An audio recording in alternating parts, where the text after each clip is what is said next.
All right, this is going to be your standard shoulder surgery discharge instruction. It's for OCD debridement. We're just going to walk through the discharge instructions.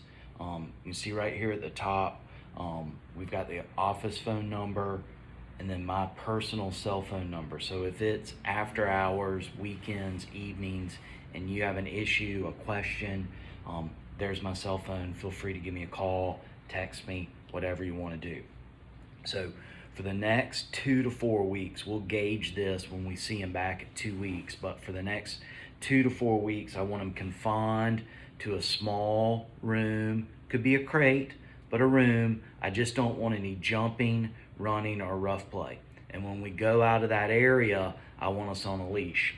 And the slower we make us walk on the leash, the more we're going to use the operated leg. So let's encourage a nice slow walk when we go out to use the bathroom, walk around the yard for about 5 minutes, and then we're back inside.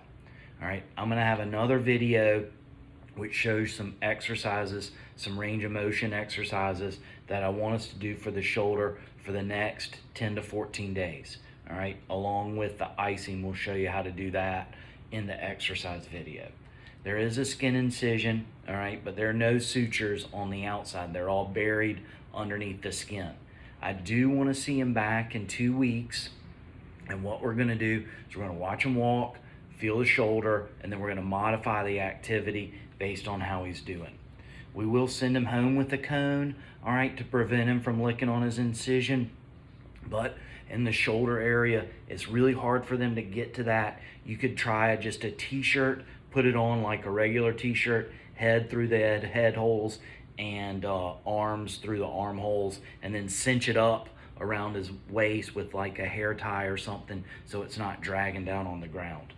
Medications, carprofen or Rimadyl, it's an NSAID, and it's going to be our go-to drug to help with discomfort from surgery and inflammation from surgery.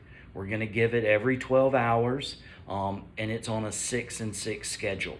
So use it as directed here. We're going to give it at the hospital. We give medications at 6 a.m. and 6 p.m. So it'll be due for that next at 6 p.m.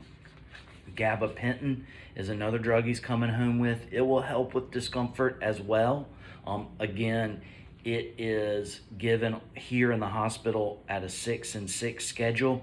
However, at home, if you feel like he needs a little bit more in these next few days, you can give the gabapentin every 8 hours, all right? And then a sedative, if he's coming home with that, acepromazine is what we use. The effect varies dog to dog.